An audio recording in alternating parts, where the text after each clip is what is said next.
Today there are a lot of updates from the Kursk direction. Here, after repelling a Russian assault, Ukrainian forces seized an opportunity to outwit their adversaries by using captured communications to report the position as secure to Russian command.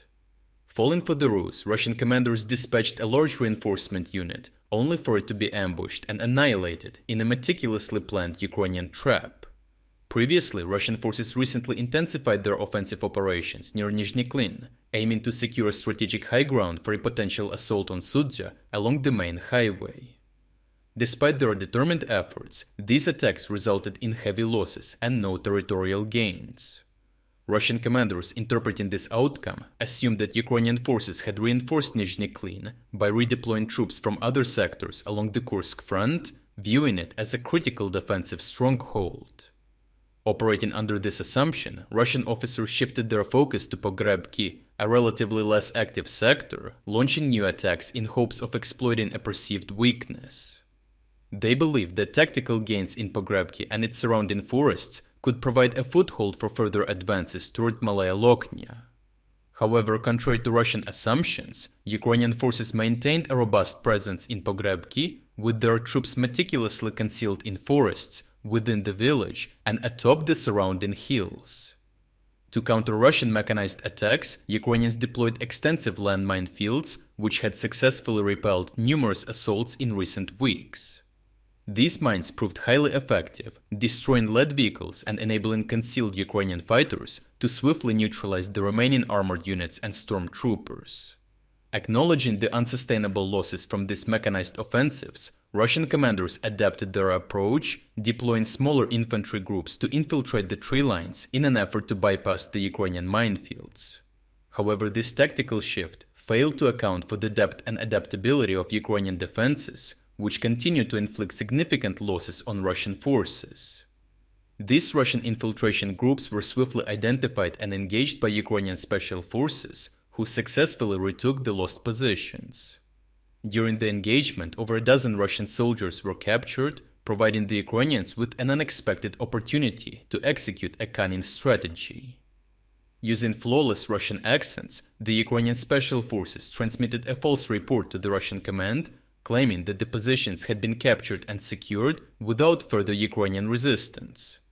Deceived by this ruse, Russian commanders dispatched a larger assault group, complete with multiple armored vehicles and stormtroopers, to reinforce what they believed were friendly held positions.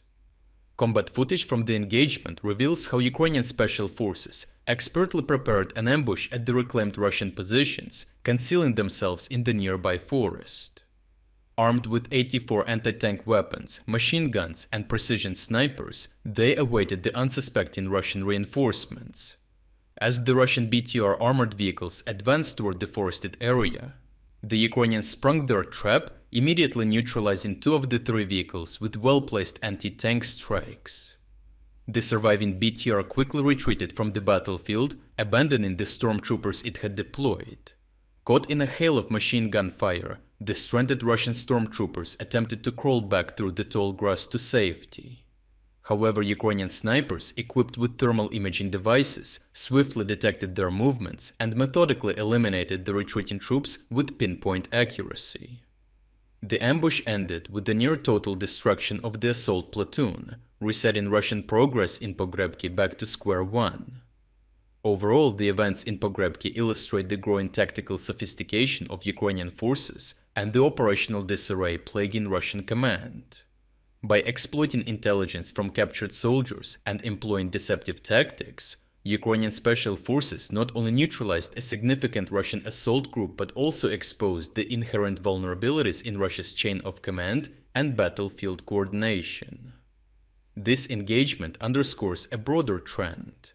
Ukraine's ability to anticipate, adapt, and decisively counter Russian offensives, systematically eroding their adversaries' momentum while conserving its own strength.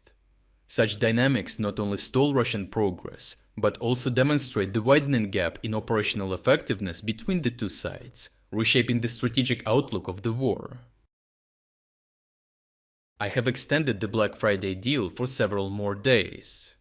So right now, you can still get substantial 40% discount on our exclusive strategic insights and tactical analysis videos. If you wanted to support my work but never got a chance, now is an ideal opportunity to make a purchase. The discount will end this week, so check out the link in the description to take advantage of this offer before it expires. Your support makes a decisive difference for our ability to continue producing these reports.